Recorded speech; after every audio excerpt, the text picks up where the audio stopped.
శ్రీమాత్రే నమః. అందరికి నమస్కారం అండి. ఈరోజు మనము మీనరాశి వారి యొక్క జాతక ఫలితాలు కూడా తెలుసుకోబోతున్నాము.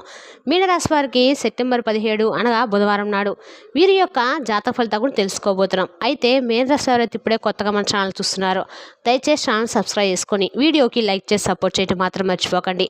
మరి వీడియోని ఎక్కడ కూడా స్క్రిప్ట్ చేయకుండా చివరి చూసినట్లయితే మీకైతే పూర్తిగా అర్థమవుతుంది. రేపటి రోజున మీ యొక్క రాశి ఫలిత ప్రకారము మీకు ఏ విధంగా ఉండబోతుందో తప్పకుండా తెలుసుకుందాము. మరి అంతకన్నా ముందుగా ప్రతి ఒక్కరు కూడా ఏదో సమస్య ఉంటూనే ఉంటుందండి. సమస్యలు ఎవరంటే ఉన్నారు కదా, శ్రీ పాత పాటేశ్వరమ్మ దివ్య ఆశీస్సులో జ్యోతిష్యం చెప్పండి. మీకు ఎటువంటి సమస్యలు ఉన్నా అంటే కుటుంబ సమస్యలు, వ్యాపార సమస్యలు, సంతాన సమస్యలు, భార్యాభర్తల సమస్యలు, కోర్టు సమస్యలు, రాజకీయ సమస్యలు, మీకు ఎటువంటి సమస్య ఉన్నా కూడా మన గురువు గారు గంటలో పరిష్కారం చూపిస్తారు. మన గురువు గారు స్త్రీ పురుష వశీకరణ చెట్లో చాలా ప్రత్యేకత కలవారండి. మీకు ఎటువంటి సమస్యలు ఉన్నా నమ్మకంతో ఫోన్ చేసి చూడండి, 100% గంటలో పరిష్కారం చూపిస్తారండి. మన గురువు గారి పేరు వచ్చి రామదాస్ స్వామి గారు. మీరు సంబంధించిన ఫోన్ నెంబర్ 9764639967. చాలా నమ్మకమైన గురుగారండి. ఒక్కసారి ప్రయత్నించండి. మీకు వీడియోకి వస్తే కనుక ఈ రాశి వారికి రేపటి రోజున వీరి యొక్క మాతృ రుణ శాపమని ఈ రాశి వారికి అందరికీ ఉండదండి.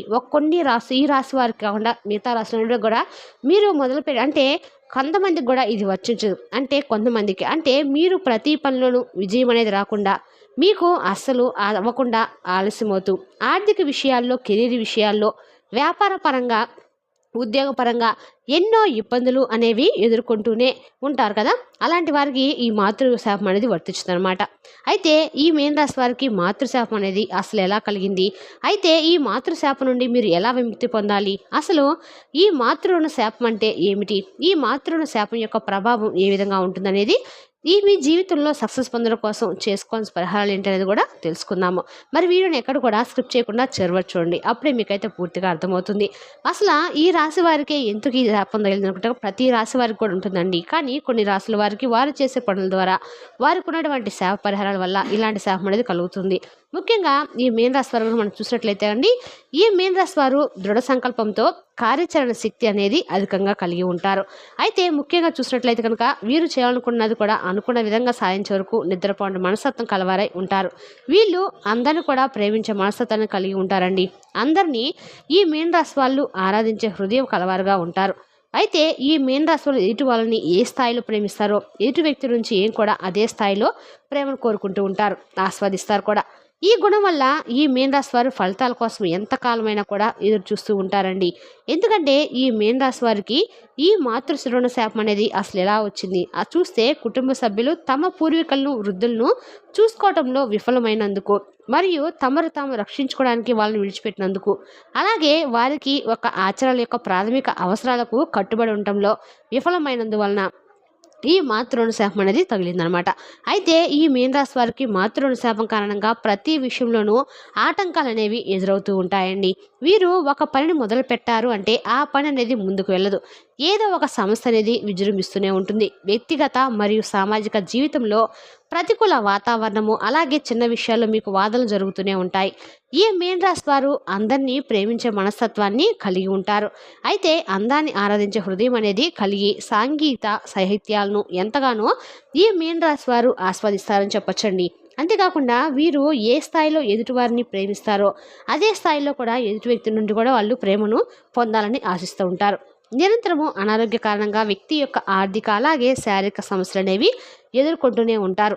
అంతేకాకుండా వీరు కుటుంబంలో ఆత్మహత్యలు, ప్రమాదాల వంటి ప్రతికూలతలు అనేవి కూడా సంభవిస్తూనే ఉంటాయి. ఎక్కువ కాలం కుటుంబంలో ఏవైనా శుభకార్యాలను నిర్వహించేందుకు ఆటంకాలు అనేవి ఎదురవుతూ ఉంటాయన్నమాట. అంతులేని పేదరికం అనేది ఈ మీన రాశి వాళ్ళకు సంభవిస్తూ ఉంటుంది. ఇక వీళ్ళ వృత్తి విషయంలో చూస్తే కనుక ఉద్యోగ విషయంలో వీరు తీసుకునే నిర్ణయాలు దగ్గరలోకి వచ్చి ఆగిపోతూ ఉంటాయి. అలాగే దాన్ని ఆచరణలో పెట్టడం అనేది కూడా వీళ్ళకి జరగదనమాట.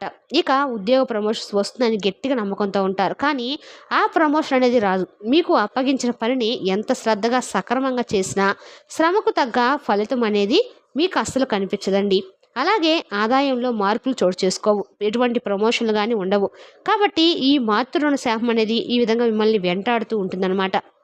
అదేవిధంగా మీరు ఖచ్చితంగా ఈ పని చేస్తారు, అయిపోతుందని అనుకునే లోపే చివరి వరకు వచ్చిన ఆ పని కూడా ఆగిపోవటం లాంటివి జరుగుతూ ఉంటాయి.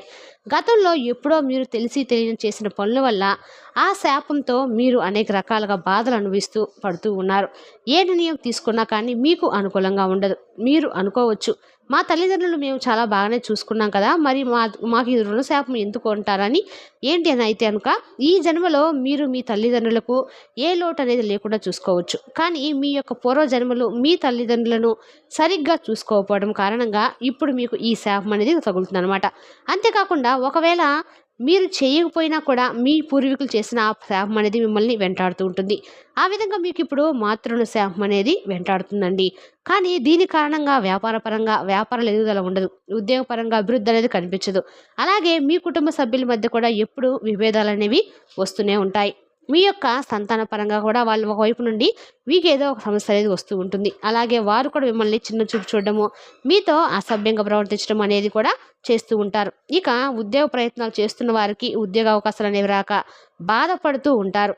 ఆర్థిక పరమైనటువంటి ఎన్నో ఇబ్బందులు ఎదుర్కొని ఉంటారు. ఒక సమస్య తీర్పుదనుకునే లోపే ఇంకో సమస్య వస్తూ ఆ సమస్యను ఎలాగోలా దాటేస్తారు. కానీ ఇంకో సమస్య వెంటాడుతూ ఉంటుంది. దాన్ని అధిగమించడం ఎలాగో తెలియక మీరు సతమతమవుతూ ఉంటారు. ఇక విద్యార్థులు కూడా చదవడానికి కష్టంగా ఉంటుంది. ఎంత చదివినా కూడా వీళ్ళకి బుర్రకెక్కదండి. ఎంత మీరు ప్రయత్నం చేసినా కూడా మీరు పరీక్షలో ఉత్తీర్ణం అవ్వలేరు. అలాగే పెళ్లి సంబంధాలు ఎన్నో వస్తాయి. పెళ్లి మాత్రం చేద్దాం అనేసరికి పెళ్లి కుదరదు. అలాగే ఇంకా రాజకీయ నాయకులకు పదవి వచ్చినట్లే అనిపిస్తుంది. వెంటనే చేజారిపోయే పరిస్థితులు అయితే ఉంటాయి. ఈ విధంగా ప్రతి విషయంలోనూ ఈ మేన్ రాశి వాళ్ళకు ఎన్నో ఒడిదుడుకులు అనేవి వస్తూనే ఉంటాయండి. దీనికి పరిష్కారం ఏంటే కనుక మీరు పరిపరి విధాలుగా ఆలోచిస్తూనే ఉంటారు. మీ జీవితంలో ముందుకు వెళ్ళడానికి ఈ శాపం అనేది మిమ్మల్ని అనుకూలించదు. మిమ్మల్ని వెనక్కి లాగేస్తూ ఉంటుందన్నమాట. అలాగే ఆరోగ్యపరంగా కూడా ఎన్నో ఇబ్బందులు అనేవి ఎదుర్కొంటూ ఉంటారు. ఈ శాపం నుండి తొందరగా బయటపడాలనుకున్నా, ఇబ్బందులకు గురి చేస్తున్న సమస్యల నుంచి మీరు విముక్తి పొందాలనుకున్నా, చేస్తున్న ప్రతి పనిలో తొందరగా విజయం పొందాలనుకున్నా మీరు కొన్ని పరిహారాలను పాటించుకుంటే సులభంగా ఈ శాపం నుండి వచ్చే బాధల నుండి మీరు బయటపడగలుగుతారు. గత జన్మలు చేసిన పాపాల కారణంగా అలాగే మీ పూర్వీకులు చేసిన కర్మల ఫలితంగా మిమ్మల్ని శాపాలుగా వెంటాడుతూ ఉంటాయి. అలాంటి శాపాల నుండి మీరు బయటపడడానికి కొన్ని పరిహారాలనే ఉంటాయండి. అయితే ఆ పరిహారాలు ఏంటి, వాటిని ఎలా చేయాలనే విషయాలను ఇప్పుడు మనం తెలుసుకుందాము.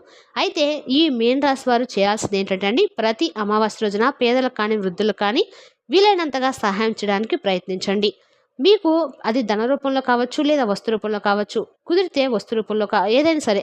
అయితే అన్ని దానాల కన్నా కూడా గొప్ప దానం అన్నదానం అండి. అయితే అన్నదాన రూపంలో చేస్తే మీకుండే సమస్యలు వెంటనే తొలగిపోయాయని నేను చెప్పనండి. కొద్దిగా పూర్తిగా తొలగిపోవాలి, కొద్దిగా నెమ్మదిగా తగ్గుతాయి. ఇక అలాగే ఈ మీన రాశి వారి దగ్గరలో కానీ దూరంలో కానీ ఒక మర్రి చెట్టు ఉంటే కనుక ఆ మర్రి చెట్టుకి నీళ్ళను నింపేయండి. నీళ్లు ఇవ్వటం వల్ల కూడా అంతేకాకుండా ఆ పక్షులకు, పశువులకు, గోవులకు ఆహారాన్ని సమకూర్చండి. పాలు కానీ ఇవ్వండి. అలాగే ఉదయాన్నే తలస్నానం చేసిన తర్వాత ఇంట్లో దీపారాధన చేసుకొని దక్షిణ వైపు తిరిగి మీ పితృ శాపాలు ఏమన్నా కానీ వాళ్ళకి పూర్వీకులకి దండాలు పెట్టుకోండి. తద్వారా మీకు కొంచెం మనశ్శాంతి అయితే లభిస్తుంది. మీరు ప్రతి శుక్రవారం, మంగళవారము కాళికామాత స్తోత్రం పఠించడం వల్ల కూడా అన్ని రకాల మీకు అనుగ్రహం ఉంటుంది. ఇలా మీరు ఈ పరిహారం కనుక పాటిస్తే మీ జీవితంలో అనుకూలత అనేది పెరుగుతుందండి. ప్రతికూల పరిస్థితుల నుండి మీరు కొంచెం బయటపడగలుగుతారు. ఒక్కసారిగా శాపం పోతుందని మాత్రం చెప్పమండి. పూర్తిగా మాత్రం పోదు, కానీ ఒక రకంగా అయితే మీకు విముక్తి అయితే లభిస్తుంది. ఇక ప్రతి ఆదివారం రోజు ఈ మీన రాశి వారు సూర్య భగవానుడికి అర్ఘ్యం సమర్పించడము చాలా రకాలుగా మీకు మేలు చేస్తుంది. మీరు ప్రతి ఆదివారం కూడా ప్రతిరోజు వీలైనా కూడా నిద్రలేవగా చక్కగా స్నానం వేసి సూర్యునికి అర్ఘ్యం సమర్పించడం వల్ల మీకు అన్ని రకాలు కూడా విముక్తి లభిస్తుంది. మరి తెలిసినా కండి మీన రాశి వారి యొక్క జాతక ఫలితాలను తిరిగి రేపటి మళ్ళీ కలుసుకుందాం. Thank you for watching.